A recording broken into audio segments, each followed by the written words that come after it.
Okay, great. So back from the beginning. I will not repeat my Portuguese. But my name is Stijn Schuurmans. I'm an analyst at VisionMobile. So welcome everyone to this webinar on wearables. Thanks very much, Arthur, for inviting us to have this opportunity to speak to the Mundo API community. So very shortly again about VisionMobile, we're a research agency. We're the analysts of the developer economy. So our research helps companies to understand developers and to create ecosystems of developers. Our customers include really big companies like IBM, Intel, Google, Microsoft, these kind of companies. Our research is mainly based on 2 large-scale surveys of developers that we do each year, where we reach thousands, if not tens of thousands of developers. There is such a survey running right now, so feel free to take it. It will take about 15 minutes of your time. And it will really help us to get a full picture of what developers are thinking, what developers are doing, including you guys. So today we'll be talking about wearables, and in particular about wearables developers. The insights in this webinar come from our Wearables Landscape report, which was published in October, where we really looked into hundreds of wearable developers who answered our survey, our 9th wave survey, which ran in the 2nd quarter of this year. And we also quite extensively looked at platforms for wearable developers. So you'll hear much more about that in the next 30 minutes or so. Feel free to ask any questions you might have in the chat window. Don't be afraid of your English. Don't hesitate. We'll answer as many questions as we can at the end of this webinar. So here are some of the questions that I will try to answer for you in the next 30 minutes. As I said, we'll be talking about developers. Are they getting into wearables? Are they getting out of wearables? Yes, there is that possibility. So we'll talk a bit about that. Secondly, what are the use cases for wearables? How are wearables used and how is that changing? We'll look at platforms, the kind of platforms for wearable developers that are in the market today, and also how that is changing. So what is the innovation, where are things moving in this wearables landscape? So when talking about wearables, we're really talking not just about smartwatches, not just about fitness trackers, these armbands that you might have. We're talking about many different things. It's a very diverse and broad space. Anything from glasses, necklaces, shirts, pants, shoes, rings, all the way to helmets and head-mounted displays. So there's a very big variety. As we will see, there's also a very big variety in how these wearables are used, what they are used for. So that goes from step tracking and from tracking your health to glanceable information, all the way to fully immersive augmented and virtual reality experiences. So again, very diverse space to be looking at. Really, wearables became technically possible once smartphones came on the scene, because then you had a lot of progress in electronics, a lot of drops in price of electronics as well. So really, from a hardware level, this smartphone enabled wearables to emerge. And you can see that very well in the timeline of wearables. So the first Fitbit fitness tracker was launched in 2008, right after the iPhone and Android phones launched. But really, the wearable space started taking off, especially in consumer interest, after the Pebble shipped in early 2013. And after when, let's say, the first Android Wear and Apple Watches came out. So 2013 and 2014 really saw a big hype in wearables and really saw this wearable space taking off. By then, the technology was mature enough for us to see really interesting wearables coming on the scene. But you might notice that by the end of this period, in early 2015, the graph here, which is Google searches, is topping off a little bit. It seems to be like a peak. Indeed, people started wondering what are these wearables really for? I have a fitness tracker that was fun for a few weeks, but now, maybe it's not really helpful anymore for me, and I'm leaving it aside. Or this Apple Watch, fantastic device, but what does it actually do? People started getting a bit disappointed and a bit questioning, what can I actually do with these wearables? You can see that very well in developer interest as well. So we had two surveys. We had one in the end of 2014 and one in the beginning of 2015, 6 months apart. And what we see is that there was a drop in the amount of developers that are actually targeting wearables. This was very interesting. You would expect that this number would only grow. It didn't. As many developers, the same amount of developers are still planning wearables. They're interested in this space, but the amount of developers that are actually developing projects for wearables has dropped. Developers seem to be a bit cautious. They take a wait and see attitude. So let's just wait. Let's see what's happening with these wearables. But then at the same time, they keep exploring. So this is Frank. I met Frank in a developer conference earlier this year, and he showed me this fun little application that he had, that he made for Halloween. He made it for a dress-up party. So he displayed an eye on his smartwatch, which he tied around his head, and the eye is moving around. It's looking in all kind of possible directions, giving a bit of a scary look, if you will. So he made this just for fun. I don't think that this is a public smartwatch application. He didn't actually publish it on an app store or anything like that. But still, it's a nice little use case that you might not expect. And Frank told me that he has learned a lot from this. He has learned to work with the APIs of smartwatches. He has learned that the performance of smartwatches is really not the same as what you would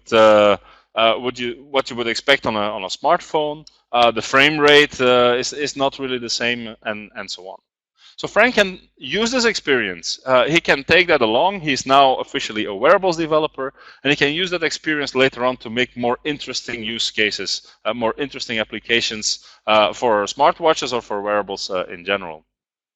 And Frank is not alone. In fact, the vast majority of people who are in wearables today are exploring. They're learning, they're having fun, they're making crazy little side projects or applications, and they're gaining experience as they are doing that to seize on future opportunities. The fact that they're freely exploring and that they don't really necessarily have a business around that also means that they're free to take these wearables into many different use cases and many different applications. They're truly exploring and discovering. And this is a very good thing. Some of them eventually will hit on very interesting applications for wearables, and this is what will really push the market forward and what will get us past that initial kind of disappointment with, is this all there is in wearables? So this is really what's happening at the moment. We're seeing those new, more interesting use cases emerge. The first phase, the first period of wearables up till the end of 2014, I would say, was really about two things. It was about activity trackers, which by now have been completely commoditized. There are many, many activity trackers on the market. The one shown here is the Mi Band from Xiaomi, a Chinese company, which sells for under $15 US dollars. For comparison, a Fitbit, which is like the main brand in activity trackers, will sell from anywhere between $50 and $100 for a typical device. So this is really much less, which also means that there is a lot of pressure on profit margins there and stuff like that. Activity trackers are the baseline. That's what you have, but it's not very interesting anymore. The other big use case until now were smartwatches, and especially trying to port whatever people already had on their smartphones in terms of apps onto this watch. So the example shown here is 800 new emails. Yeah, that doesn't really work. It's not a very compelling user experience, and indeed this is the first reaction that you read when people first start using smartwatches. Yeah, it's nice, it's fun, but it's not that particularly interesting. What makes it more interesting is when wearables are used in a way that only wearables can be used, and that that could not for applications that could not be done with just a smartphone or just older technology. There are several ways in which this is happening. Wearables are definitely getting more fashionable. The looks and the fashion aspect of a wearable is starting to play a bigger and bigger role in how well a wearable is actually doing. This is not something that technology companies are very comfortable with. And indeed, Apple really showed leadership there with the Apple Watch in paying a lot of attention to the bands and all this kind of fashion elements of it. You see wearables coming out that do functions that truly could not be done with a smartphone. So the ones shown here are the Mayo armband, which is basically a gesture controller that measures your muscle activity, and based on that, you can understand the gestures that a person is making. That obviously cannot be done with a smartphone. Also, the example below that is an example of the Nimi armband, which measures your biometric signals, your heart rate, and so on. And based on these signals, it can uniquely identify you. This is very interesting because this verified identity can then be used to unlock all kinds of things. Your laptop, your car, your house, and so on. Your applications, if you will. It can be used as a password. Or it can be used to make payments. And indeed, Apple Pay seems to be one of the more popular and one of the more impressive applications of the Apple Watch as well. So again, something that really specifically makes use of the fact that this is a wearable and not, for example, a smartphone or some other older technology.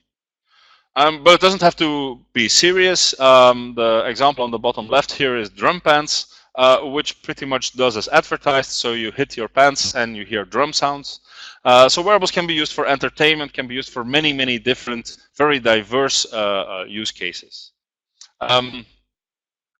The next phase after this will be, instead of just focusing on this single device and what this device can do, we can start pulling data from the sensors on this device, and maybe not just on one device, but on many devices, and data from other sources as well. We can start mashing up that data, combining it in all kinds of interesting new ways, and really focus or really get to data-first applications. Not wearable applications, but data applications. The first example of this is health and wellness platforms like Google Fit and Apple Health, which are shown here. Actually, Apple Health Kit, which is shown here, the developer-facing SDK for that. So these really literally take health data from many different devices and different inputs, combine them together, and put a full picture of your health there. So these kind of applications are starting to emerge as well, and will be an important use case going forward. It's not just consumers either. We see wearables being used quite a lot in the workplace, and we see the same evolution in terms of use cases happening in the workplace as well. So the old way, the way until now, was to either use activity trackers for some kind of corporate health plan or from group insurance, these kind of applications, or to use a smart watch to display data, company data, for salespeople or so on, which again really is not all that interesting. We also see a lot of wearable first applications where people get data or log data, so they don't have to do that manually, but in a hands-free way. Google Glass, for example, as a consumer product ended, but Glass for Work still exists, because there are real applications in the workplace where doing something hands-free actually makes a lot of sense.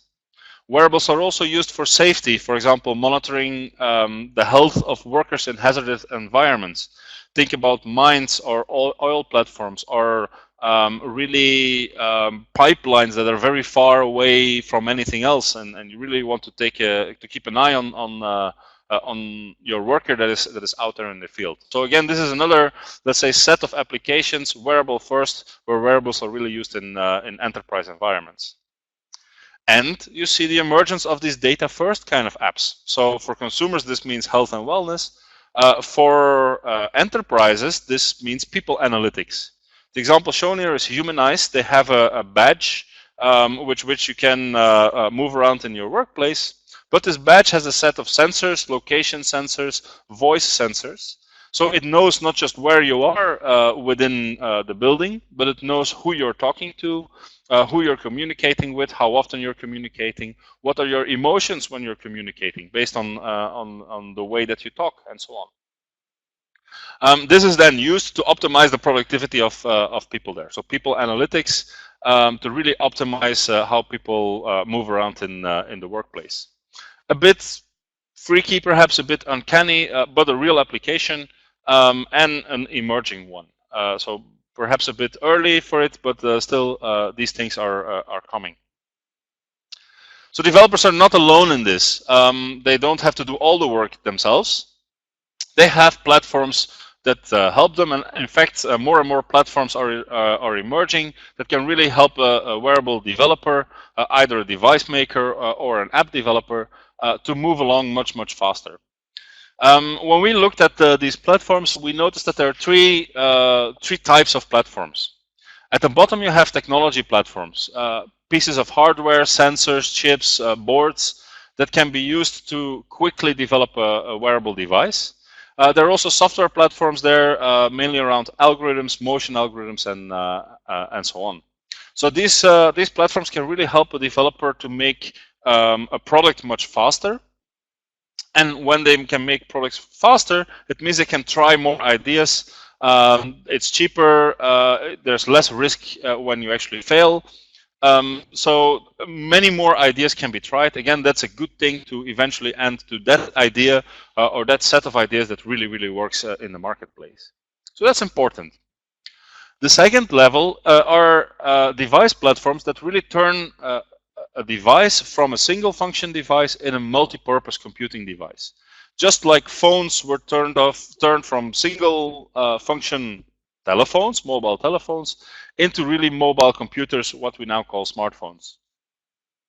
The classical example here is smartwatches, where you see that very clearly, app ecosystems emerging around smartwatches. Another example here might be head-mounted displays with augmented or virtual reality apps. So really the same kind of principle, the same kind of idea with different device types and different form factors.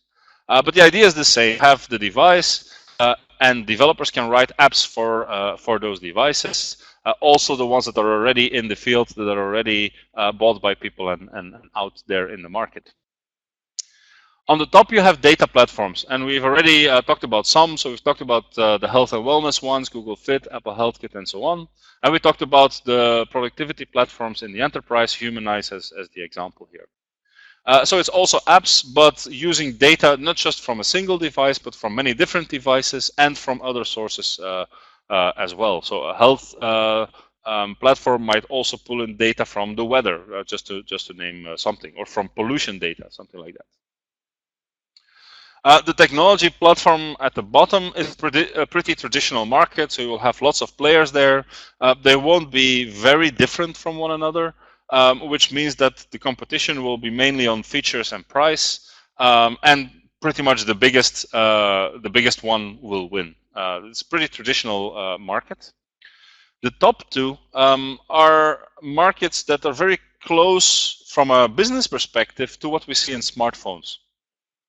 This means that there are network effects there. So when developers produce more apps, the platform becomes more attractive to users. So you get more users buying this device, which in turn is very attractive for the developer, because now they can write apps for many more users. So more developers join the platform who write more apps, so more users join the platform, and so on and so on and so on. This is the key economic driver, the market driver, if you will, for these types of markets. And what we've seen in smartphones is that this leads to very strong leaders. In smartphones, it's Android, iOS. All the rest pretty much no longer counts in the global marketplace today. So we expect something similar to happen in smartwatches, in augmented reality headsets, in data platforms, and so on. Very strong winners coming out of that. So, okay, this is not a static picture. It's not that this is the case right now and it doesn't change. In fact, lots of things are changing there. And I want to highlight just 3 frontiers of innovation that are going on, one for each level of platform that we have here. So let me jump right in with the first one, which is about the technology itself. Up till now, wearables were mainly devices. They were independent devices that you would buy. Many of them would look quite geeky and for technology-oriented people, not really mass market or not really very attractive from a fashion perspective. That's changing. I already mentioned that these devices are paying more and more attention to the fashion aspect, but it actually goes quite further than that. The technology is being truly integrated and truly embedded in traditional fashion, in clothing in particular. So here are just some examples. The Ralph Lauren Polo Tech shirt measures your heart rate and other types of metrics for athletes. But it's not a device, it's really the shirt itself that does all these measurements. The dress in the middle also functions as a credit card. So you can pay with your dress, which is very interesting, especially for ladies. And on the right, we see a T-shirt where the print on the T-shirt is basically reconfigurable. It's programmable after the T-shirt has actually been made, but it's truly part of the T-shirt itself. So this kind of applications are driven by printable electronics, electronics that can be woven into the fabric. The same for battery technology. And it's driven by energy harvesting technology that really can make sure that these clothes can be self-powered and they don't need to be charged all the time. This technology is in full development, is emerging. It's too early for really commercial applications for this, but I expect that in the next few years. Now, why am I mentioning this? Because as this evolution goes on, technology becomes more and more relevant and more interesting for really traditional fashion companies. And they can use that specifically in the following way. They can use that to learn something about the user of their clothes or of their products. Through digital identity, through understanding who the user is and getting data from that user. That data leads to more interesting clothes, an expanded value proposition, so you can do recommendations or encourage the user or create a community around that. Think about how Nike has created a community around the Nike Plus technology. But also you can stay in constant contact with your customer. You have a lasting customer relationship where before you just sold your shirt or your shoe or wherever it was, and that was the end of it. If you have an app to go with your shirt, you have a continuous exposure of your brand. All the data you gather, for example, exercise history, is kind of stored value. So that means that the user is more likely to buy a shirt from the same vendor because then he can have all his data together. And it really provides an opportunity to re-engage and to market to your consumers. So this is very interesting, very powerful. It can create a very powerful connection between a brand and the user of that brand. So it will create a whole new dynamic, if you will, in the fashion industry. Okay, that's the technology level. Let's move one up to the app level. Let's talk a bit about smartwatches and smartwatch platforms. Apple obviously has a very interesting and solid platform with Apple Watch OS and Apple Watch Kit. Android Wear was earlier. Didn't manage to get off to such a great start in terms of the volume of devices, but still managed to sign up a lot of device partners and seemed to be really on a good way. Also, in the amount of apps that were developed for Android Wear and so on. But Android Wear is coming more and more under pressure. And there are two groups of platforms in particular that are putting pressure on Android. The first is a set of Chinese big internet companies coming from e-commerce. Baidu is like the Google of China. Xiaomi is a smartphone manufacturer, but a bit more than that as well. It's actually truly an internet company as well.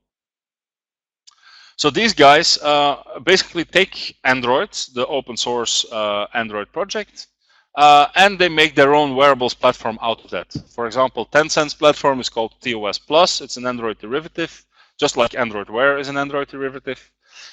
Alibaba's version is called Aliyun, but same kind of principle. The advantage they have is that the Chinese market is big enough for them to reach critical mass just within China. And the fact that they're Chinese brands has some advantages in the way they can engage with customers there. So for Android, this means that China will be difficult to get in. Not really a market, because there will be a lot of competition within that market. And once China is established for these Chinese companies, they can use that to expand outwards. So they can threaten Android later on in different other places in the world as well. The second group are a group of device makers that adopted Android in the smartphone era, in the smartphone period, but have noticed now that really that wasn't the smartest move. So Samsung and LG, they adopted Android very enthusiastically, made great devices with Android, but then they found out that they're in competition with dozens, if not hundreds, of other smartphone makers, and they saw their profit margins disappear because of it. They really got under pressure from all these other smartphone makers that are out there. So now, when we're moving to smartwatches, again, they've adopted Android Wear initially because it's the key available platform, the most promising available platform out there. But then they thought, oh, wait a minute, maybe we should reconsider.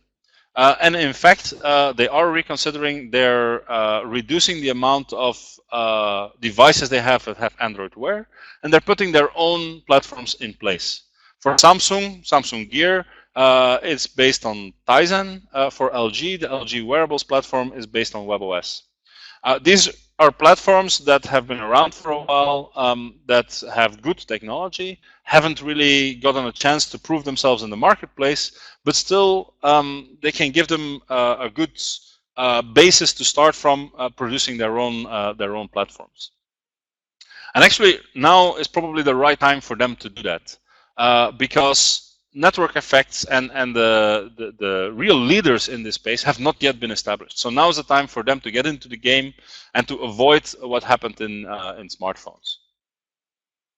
So to complete the leaderboard, then we have Apple at the top. Android Wear is the runner-up. They have about the same amount of apps, should be around 5,000 now on each platform. Android has a good set of devices, but doesn't have as much volume, doesn't have as much units sold as Apple has, and is now really being challenged by these Chinese companies and by these other challenges with their own platforms that we mentioned before.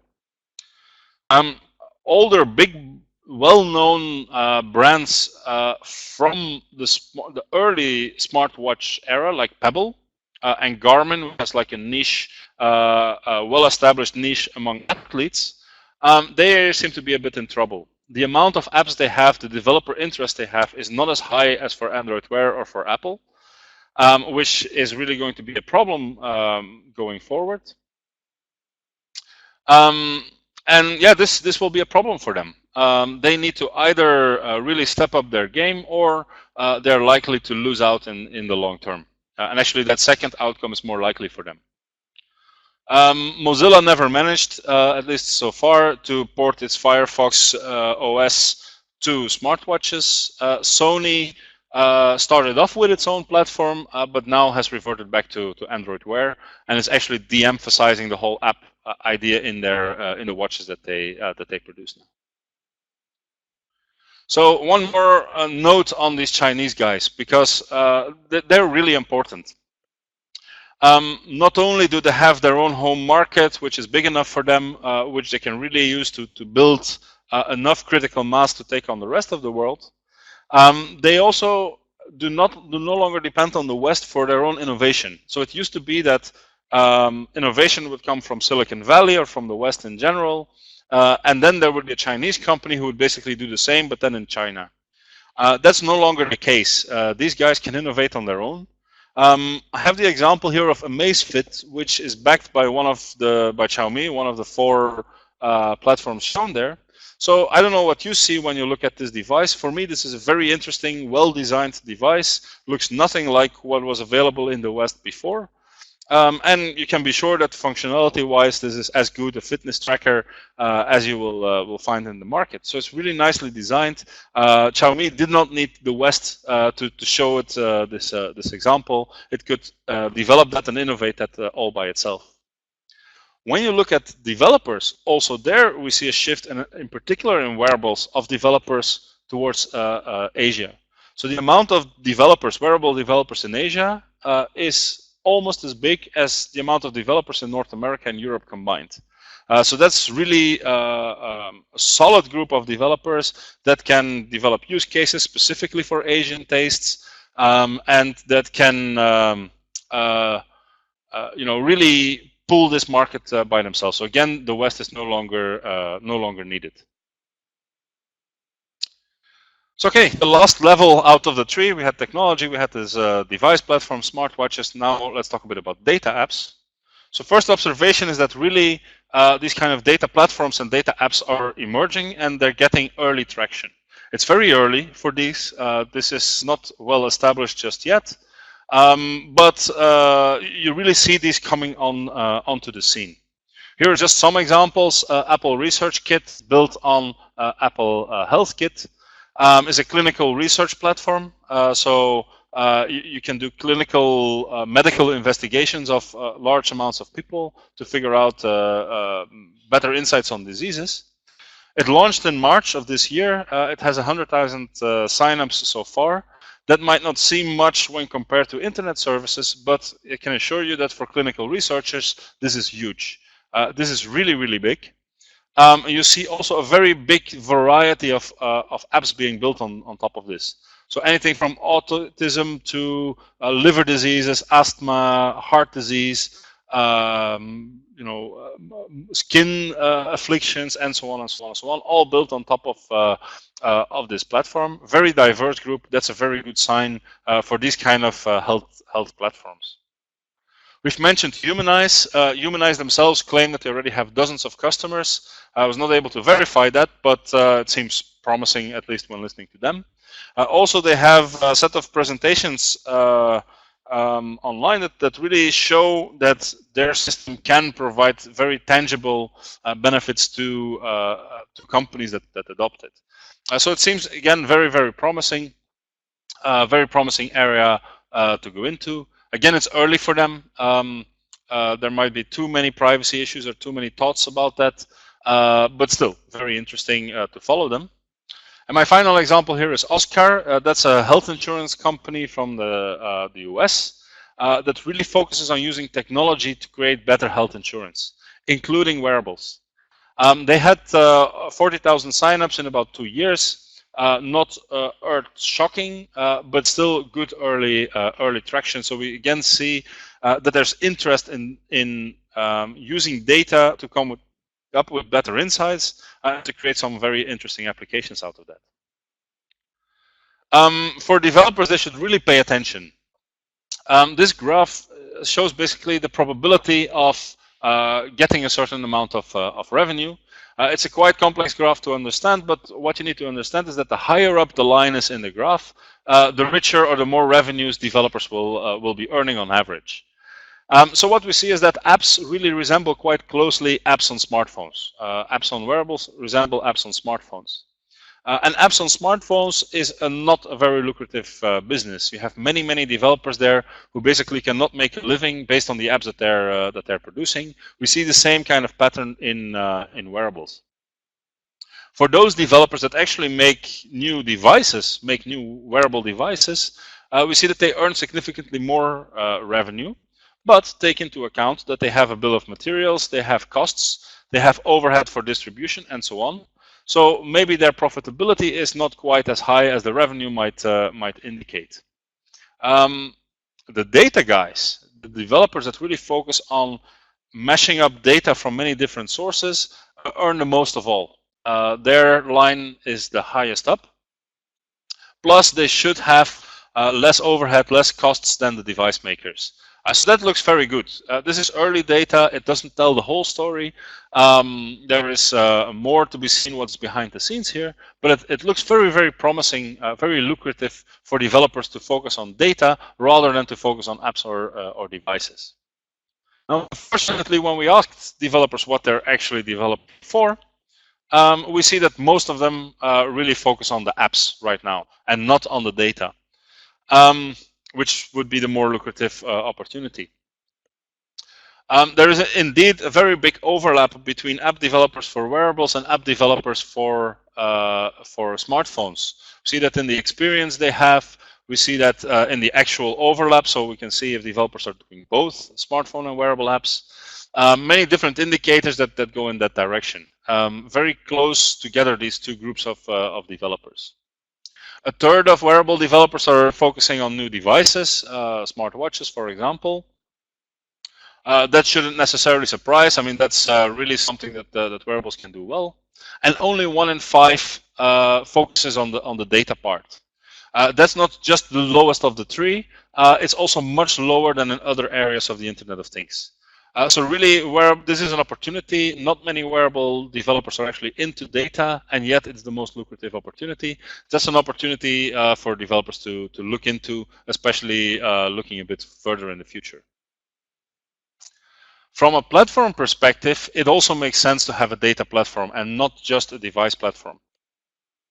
And what we indeed see is that all the big platform players, not so much the device makers, but the platform players, not just have a device platform. Apple has Apple Watch OS and WatchKit. Google has Android Wear and so on.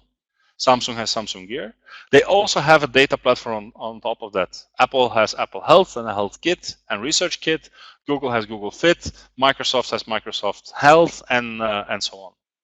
So this in the device space gives them an extra advantage because they can give extra functionality to their users.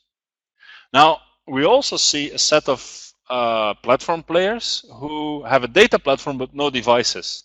Specialized platforms like Validic and Human API, maybe from different backgrounds. Under Armour is a fitness brand, so a clothes brand. Health Graph is from Runkeeper, an app. So these guys have the data platforms, they don't have the devices, which probably means that they have less data than the Apples and Googles and Microsofts and Samsungs of this world.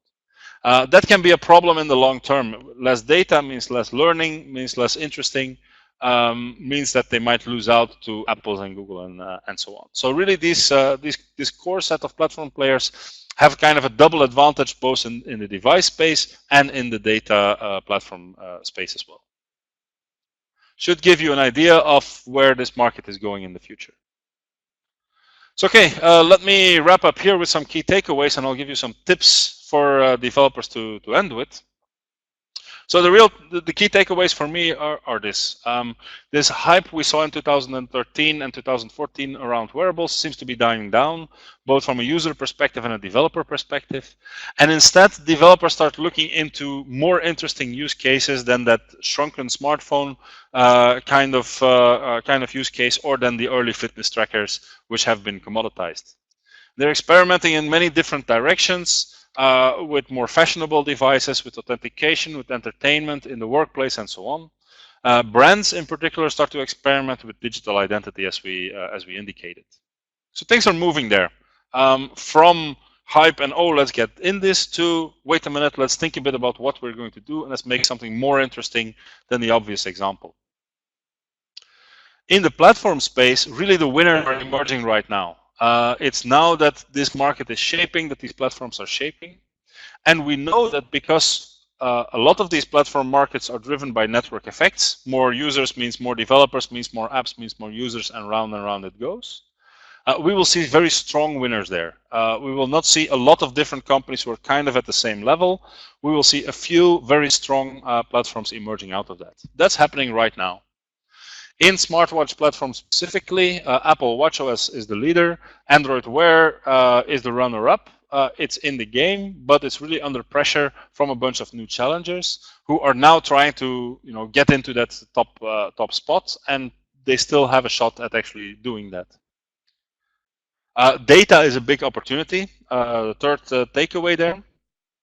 It's very lucrative for developers. Platforms are emerging there. Use cases are emerging. Apps are emerging. Developers have yet to discover these opportunities. There are not a big percentage of wearable developers that are really into data. and certainly much less in wearables than in other areas of the Internet of Things. So this is really an opportunity for developers to go into data.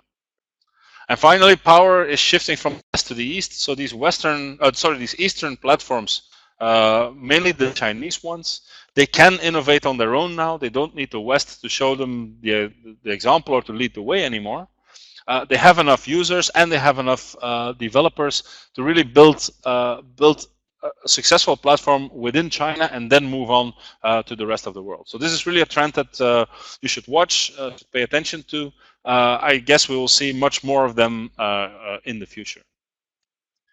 If you're a developer right now, what can you do? So here are some tips.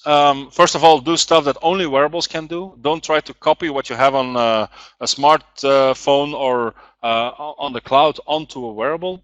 That doesn't provide for a very interesting user experience.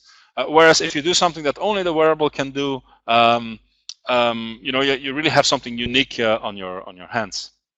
Secondly, don't be afraid to combine a wearable with something else. The example here is one of these armbands that can authenticate you unlocking a car. So is this a smart car example or a wearable example or both or none? It's maybe a smart life example. So these are the interesting applications where you move beyond the boundaries of just the wearables market and start doing interesting stuff that goes a bit outside of that.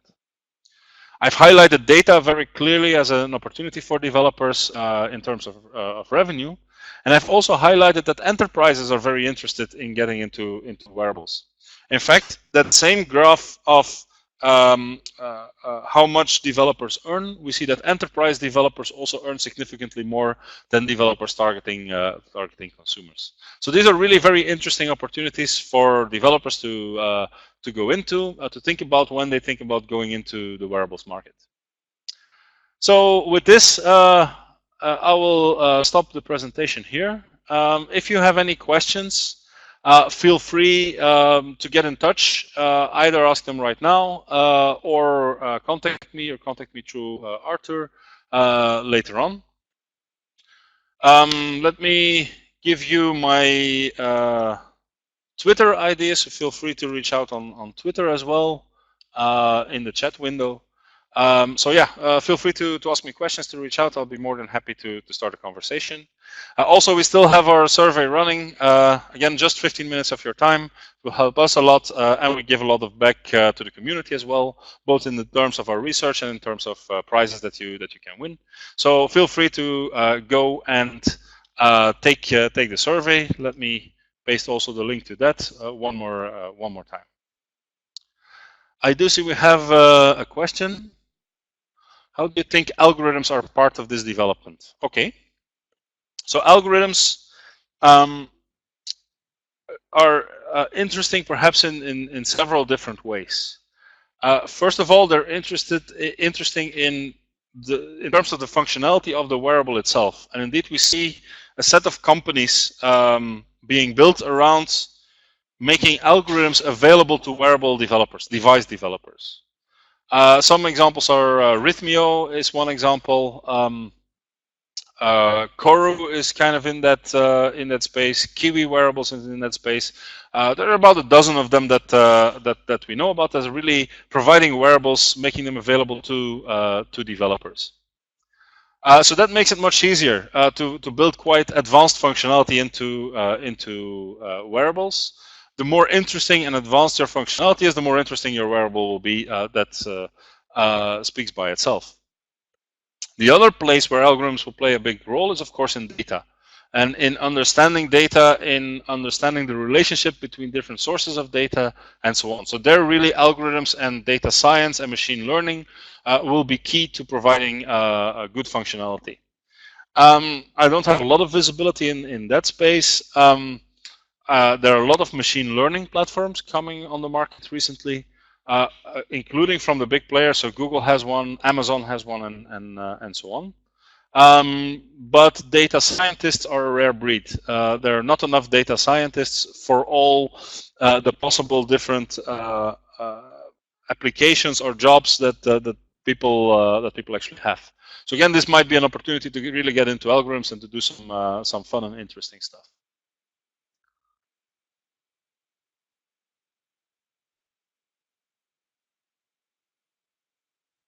Okay, I see. We will have. No, just thanks. Okay, guys. Let's close it here. Thank you very much for your attention.